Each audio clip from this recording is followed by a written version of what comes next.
Hello and welcome to Volusia Magazine. I'm Amber Patterson. Today in the studio, Community Information Director Dave Byron sits down to chat with Parks, Recreation and Culture Director Tim Bailey about trails construction.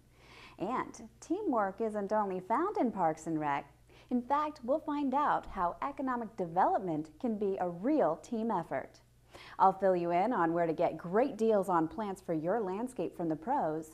And with 77 artificial marine reefs to explore, we could use a seminar about how to enjoy them. Those stories, airport safety news, and why milk matters coming right up on Volusia Magazine. Stay tuned.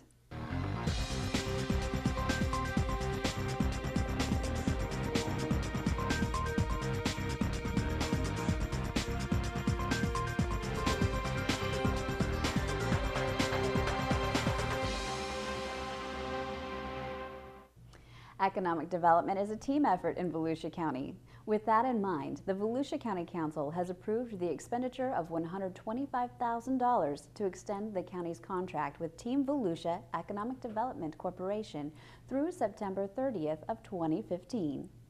Team Volusia is responsible for new business recruitment in Volusia County and works very closely with the county's Economic Development Division. It's responsible for business retention and expansion. The companies that we're trying to target for Volusia County are in industry sectors. Advanced manufacturing is one. These sectors were actually approved by our Board of Directors in November 2011. So advanced manufacturing, aerospace and aviation, as well as headquarters, research and development, and offices.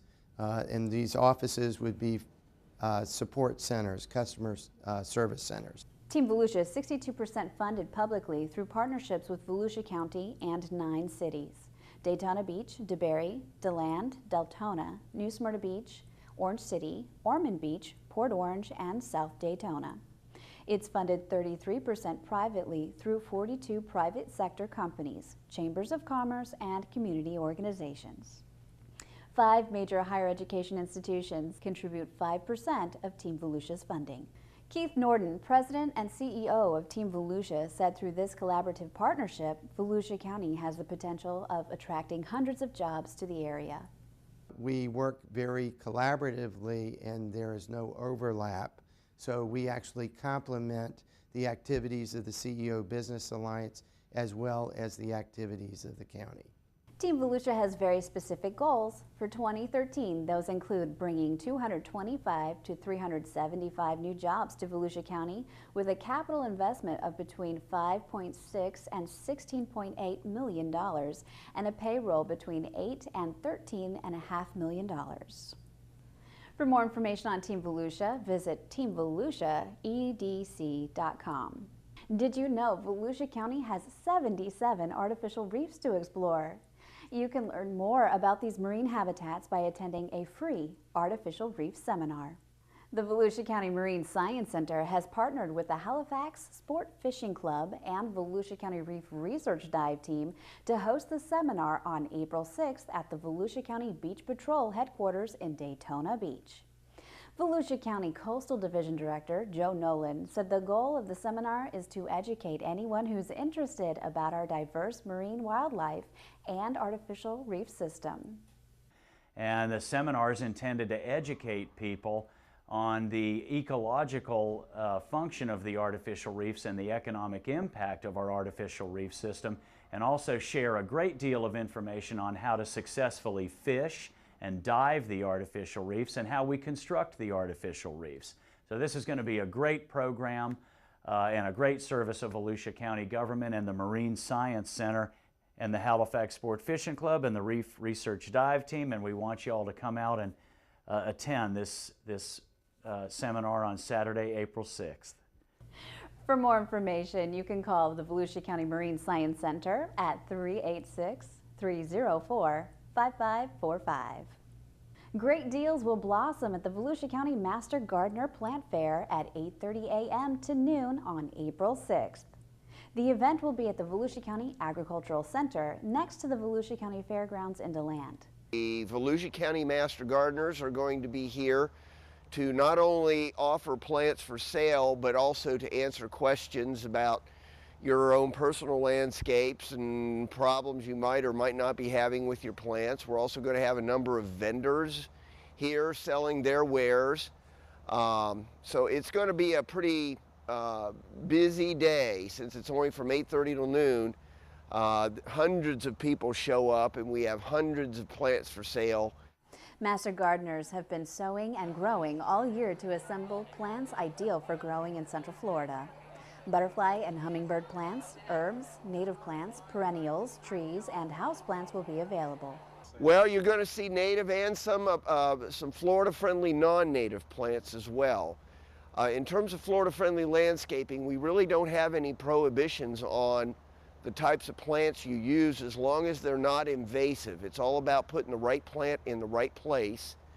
So there will be an assortment of native plants and Florida-friendly non-native plants available as well. For a sneak peek of the plants, you can attend the Plant Fair Preview from 9 a.m. to 11:30 a.m. Friday, April 5th in the Agricultural Center Auditorium. There's an optional $5 donation for this program. Plants will not be sold during the preview. Master gardeners will give presentations on right plant, right place. Proceeds will support the county's Master Gardener program. Master gardeners receive horticultural training from the University of Florida, Volusia County Extension, and volunteer their time to answer questions and teach residents about gardening and landscaping. To learn more about the Master Gardener program, you can visit volusia.org/extension.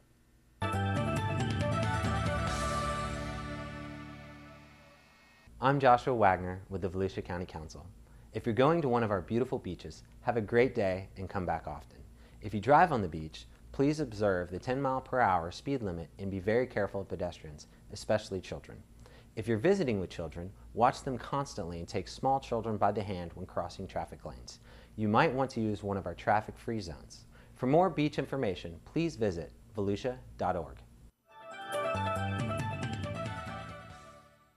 And now we join Michelle Coates at Daytona Beach International Airport, where she's gone airside to see what unseen airport operations specialists do to keep passengers safe and the airport running smoothly.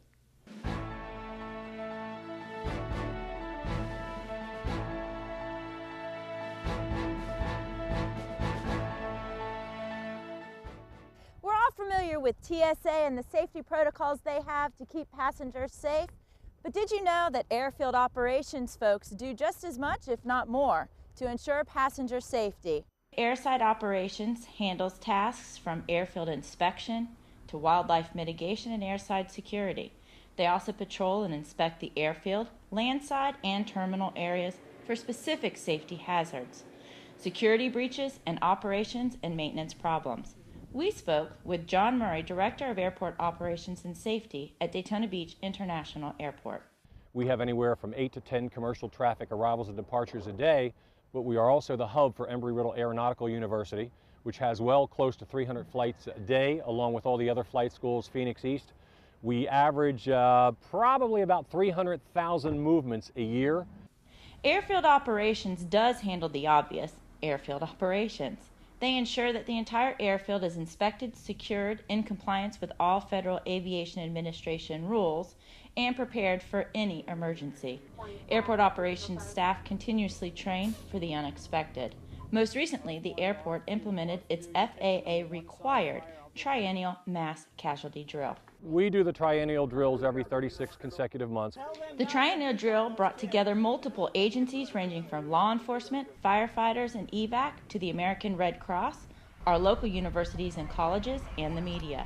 More than 200 participants worked to test the readiness for a mass casualty incident on airport property. Airport operations oversaw the planning and implementation of the drill. Working with multiple partners is a strong suit for the airport ops folks, as they often find themselves in the position of coordinating many partners in a project. The recent year-long $20 million runway project is a good example of that coordination between airport tenants, construction personnel, air traffic control, and more. We go through a formal training process on how to evaluate pavements, the reporting, evaluation, safety and marking. So there's a lot of training requirements. To complete the repaving of the runway, involved 5,385 truckloads of asphalt, 1,389 truckloads of concrete.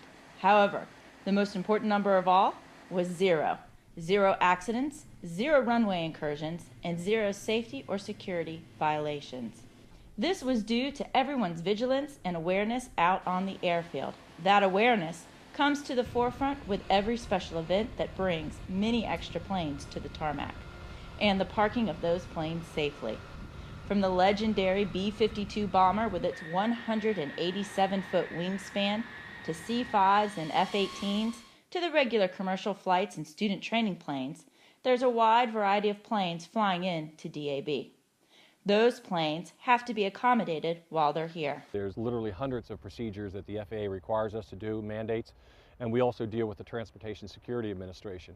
Airfield operations agents work with a variety of aircraft. Each of those aircraft requires specific handling, and that falls to the airside operators. Businesses known as fixed-base operators that are set up along the airfield who cater to the aircraft to supply the fuel and other necessities. Those are coordinated by the operations agents. Even though Flight 722 was just a drill, airport operation folks are ready in case of any emergency. Thanks for joining us. I'm Michelle Coates with the Business Beat. In recent years, you've probably heard more about the benefits of including milk and other dairy products in the foods and beverages you regularly consume. Stephanie Strong gives you an up-and-close look at why milk matters in this segment of Community Health Matters.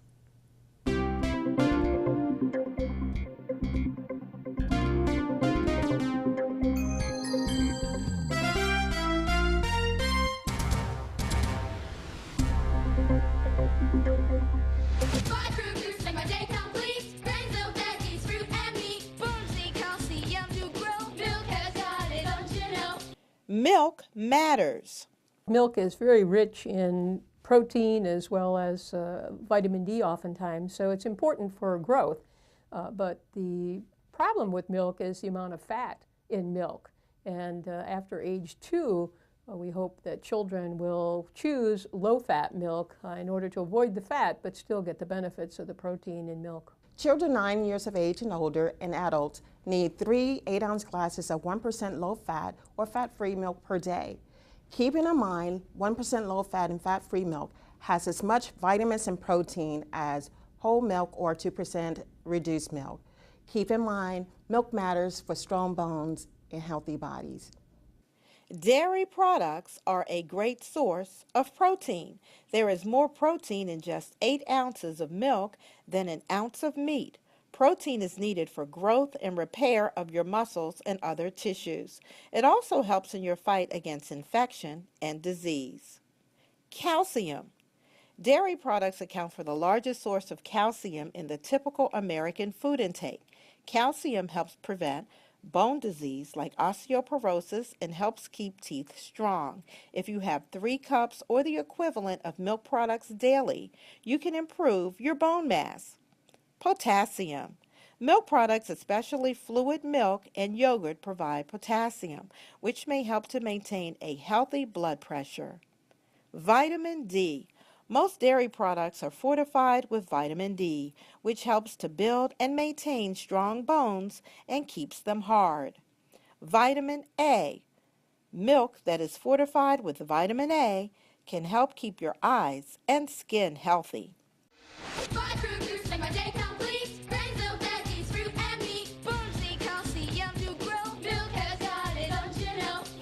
Nutri-Crew. My A-scan is picking up signs of a vital chemical element.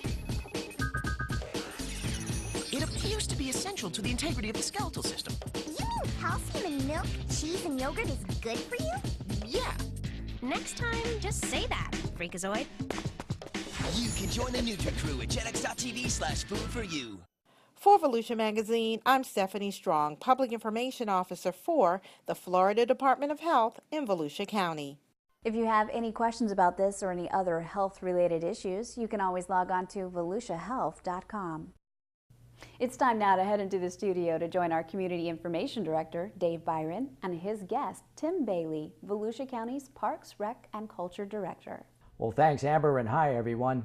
You know, the Volusia County Council has placed a major emphasis on the construction of recreational trails, and there's a new trail about to get underway in the Orange City area. But that's not all the county's Parks and Recreation and Culture Division does. They offer a wide variety of recreational offerings, and we want to talk about those today. And we haven't spoken with our guest for quite some time. He's the county's Parks, Recreation and Culture Director, Tim Bailey. Tim, how you doing today? Very well, thank you, Dave. Hey, we both dressed down because yes, we're talking outdoor activities. That's right, here, huh? You're right. Hey, the County Council has placed a major emphasis on the construction of trails.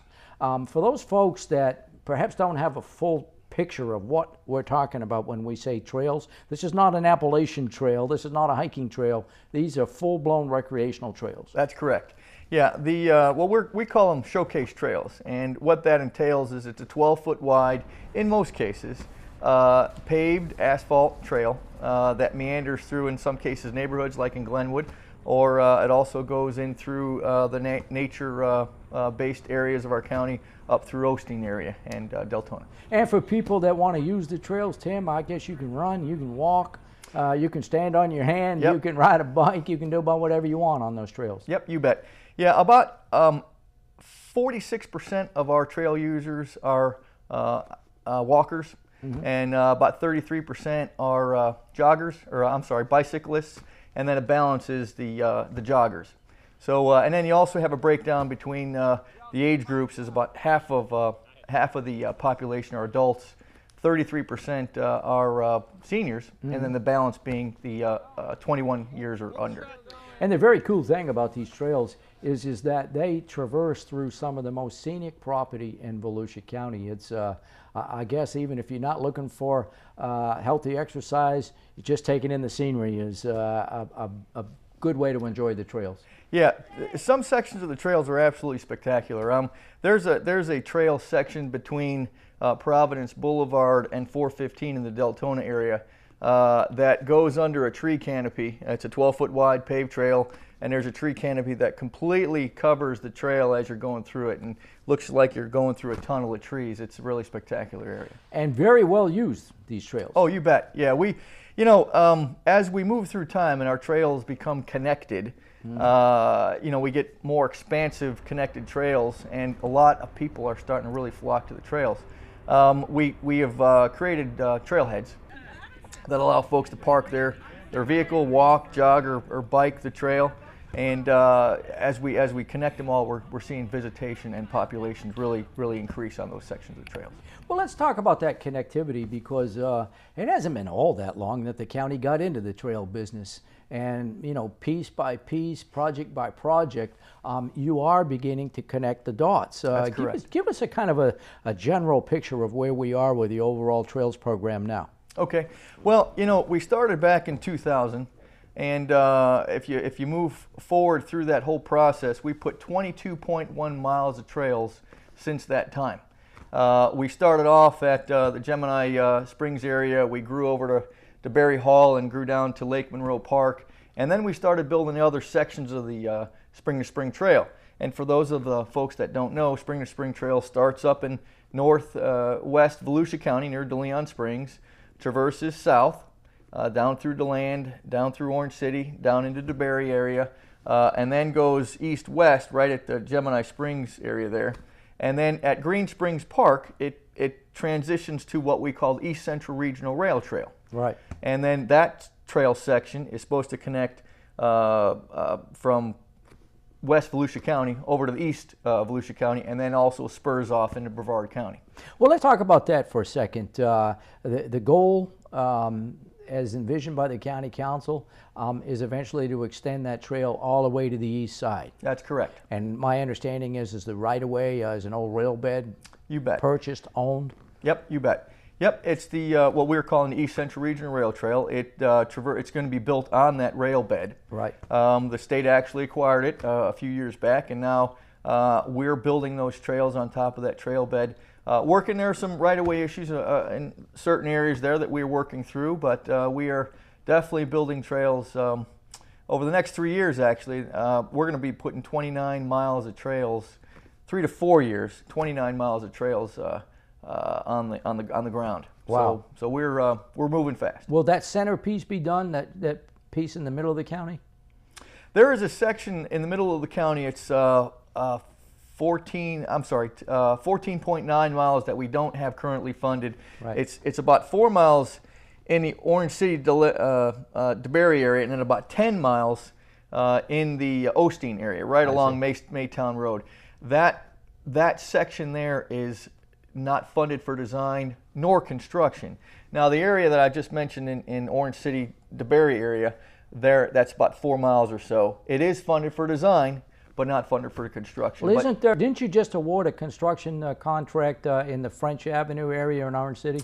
You bet. For those of the population that knows, there's a trail section just north of French Avenue. Right. It goes over to Lake Beersford Park, which is a parking lot area. We call it a trailhead. On the west side of the land. Right, west side of the land, correct. There's a restroom there, there's water fountains, there's a playground, there's interpretive panels.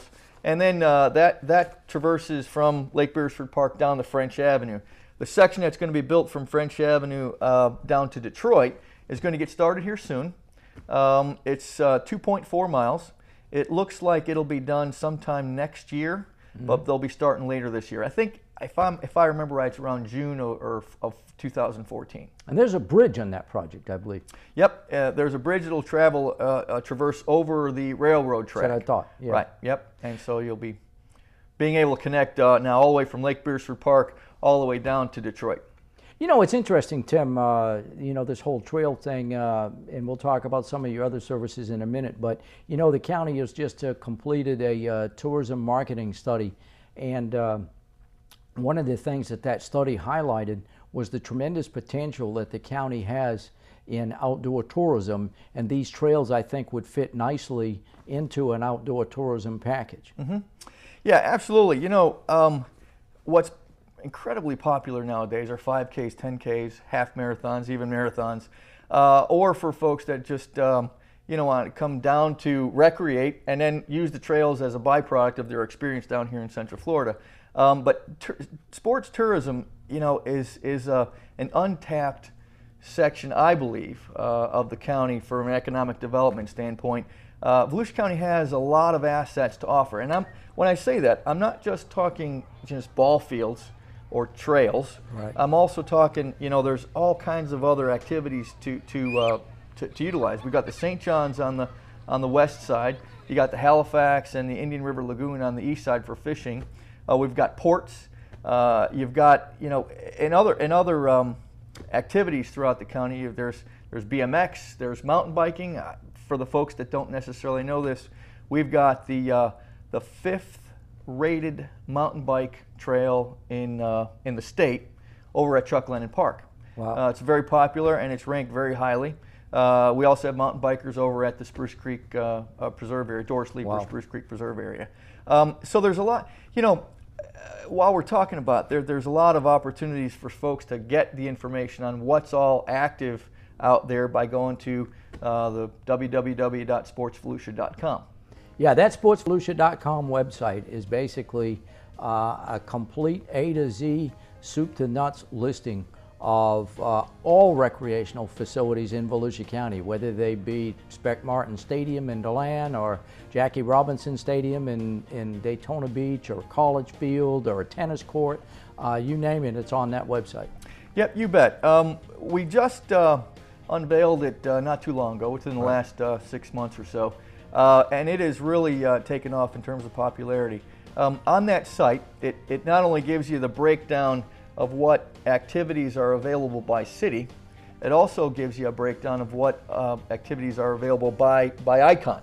Wow. And so if you're interested in just fishing, you can click on the fishing icon and all the boat ramps in Volusia County are listed. Unbelievable. If you're looking for trails, you just are a hiker or a jogger or a bicyclist, you click on the trails icon and then every trail listed in the county broken down by city is listed. Wow. If you're a diver or a fisherman, there's a reef section on there. A reef. It's just an incredible resource. Yeah. One of the other things, the county's Parks, Recreation, and Culture Division, you also manage like 54 parks, I think. Yep, 56. 56 parks. Right. And those parks range from your flagship regional parks to smaller neighborhood parks. That's correct. That's one side of what you do. The other side of it is you do kind of what's called active recreation, and you offer a wide variety of active activities, such as, you know, softball or cheerleading or that sort of thing. Yep. So tell us about the park element first. Yeah, you know, you know, some of the more challenging aspects of the district parks, for instance, I'm going to bring up PFC Embry-Riddle Bennett in Orange City. There is just an incredible need after hours. I'm not talking like at noontime on Monday. You know, it's actually 5 o'clock and to 9 o'clock on, you know, during the weekdays. That all of our fields are there permitted, and in this time of year, there's lights required, and folks are out there playing and recreating. So there is a lot of use out there, and to the point where folks they don't have an ability to play out there because all the fields are permitted. We have to send them over to some of our other feeder parks. And then, you know, in Chuckland and in DeLeon Springs, we've got a lot of activity, a lot of tournament activity as well. Soccer is a big interest in that area. We've got 2 multi-purpose soccer fields there at Chuckland and Park. And then on the east side, the district park we have there is at Strickland Park. And that one's a little different because a lot of seniors play there, and so they're playing Monday through Friday in the daytime, you know, from 9 to 3 o'clock. And so there's not a lot of use in the evenings, which is completely the opposite that we have over at PFC Embry-Riddle Bennett Park. But there is a definite need for active ball fields in Volusia County. Yeah, Our guest today, Tim Bailey, the county's Park Recreation and Culture Division Director. Tim, thanks for being with us. Thank you, Dave. Appreciate it. And with that, Amber, we'll go back to you. Thanks, Dave, and thank you for watching Volusia Magazine. If you have any questions about our program, just give us a call at any of the numbers you see listed here, or you can log on to volusia.org. You can also watch the show online. Just go to volusia.org and click on the News tab to find us. And did you know you can view the County Council meeting calendar there too? You'll find out about meeting dates, activities, special events, topics of interest, and how you can participate. Here's one. Join organist and vocalist Jonathan Brady for an afternoon of smooth music from 2 to 3 p.m. Tuesday, April 9th at the Port Orange Regional Library, 1005 City Center Circle. And last but not least, we hope you won't forget to listen to Volusia Today, Volusia County Government's public information radio broadcast. Volusia Today airs every Tuesday and Sunday mornings on the local radio stations you see on your screen. For Volusia Magazine, I'm Amber Patterson. We'll see you next week.